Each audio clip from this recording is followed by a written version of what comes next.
Asanteni sana kwa kunitembelea afisi ya National Drought Management Authority. Mimi naitwa Jonas Samana, ndio mkurugenzi wa mradi wa Hunger Safety Net. Kwa kawaida serikali iko na miradi minne kupeana pesa kwa wananchi, lakini ningependa kuzungumzia Hunger Safety Net kwa sababu hiyo ndio iko katika afisi hii, na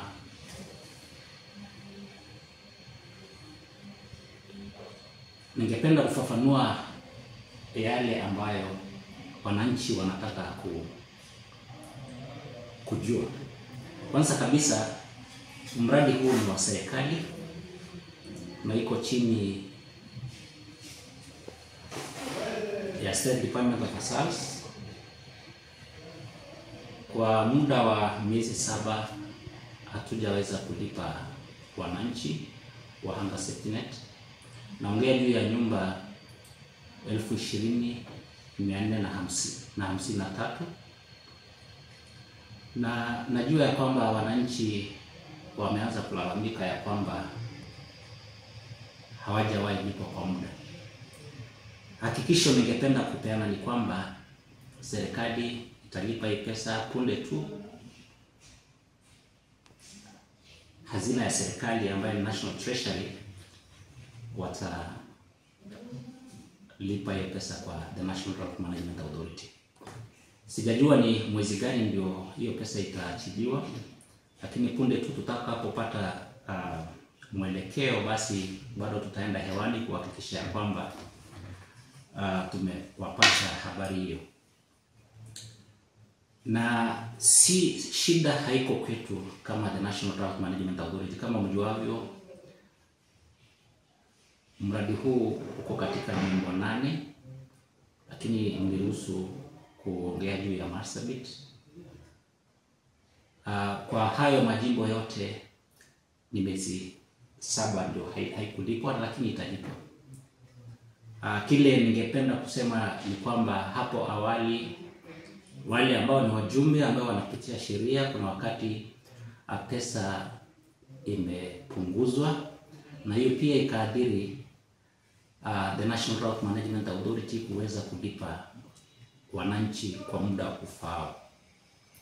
Kwa hivyo kile ningewasihi ni kwamba wale wote ambao wako katika group 1, punde tutakapopata hizo pesa, serikali tutawatangazia, na siku hiyo tutaenda hewani kuhakikisha kwamba ujumbe umewafikia wananchi wote. Mimi nikiwa mkurugenzi wa mradi huu, ningependa kuomba wananchi wa group 1 wahakikishe wawe na subira, na kama hii afisi sisi tunafuatilia kwa karibu sana kuhakikisha kwamba pesa zote ambazo serikali haijalipa italipwa, na hiyo ni kitu ambayo tayari iko kwa bunge.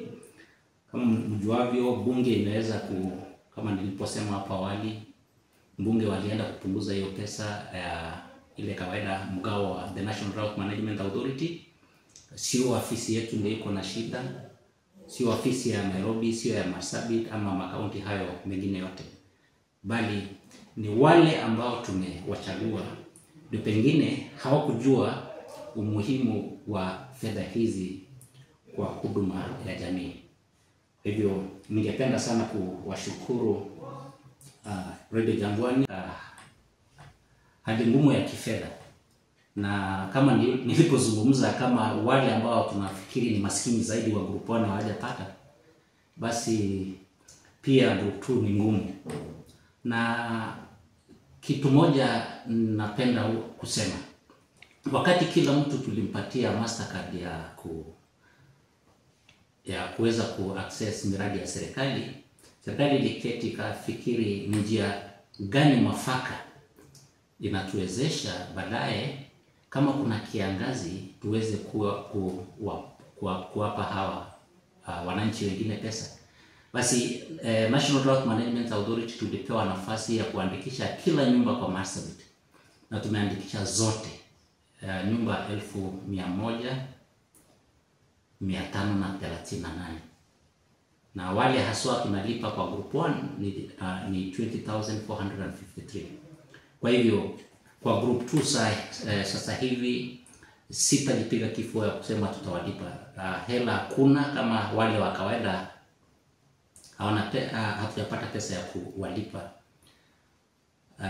Ningependa kusema ya group 2 serikali haina mipango ya kufanya hivyo, lakini mbinu tuliotumia kuhakikisha kwamba kila mtu ameandikishwa ni mass registration, na ni kwa sababu serikali ilikuwa inataka kuwa na mbinu ya kwamba kama kuna kiangazi ama kuna floods mahali, kuna jilali, kuna njia ya kutumia kulipa hawa wananchi wengine.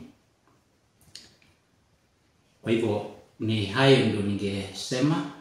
Kuna pesa naweza sema tutalipa group 2 kwa sababu kuna fedha zozote kwa muda, na ningependa pia wananchi waweze kuongea na wabunge wao, kwa sababu hawa ndio walichaguliwa ili wawakilishe wananchi, waweze kupitisha hiyo miradi ya supplementary budget, ndio serikali iweze kutupa pesa ya kulipa the 20,453 household Marsabit, ama nyumba 101,800 kwa kaunti zote 8.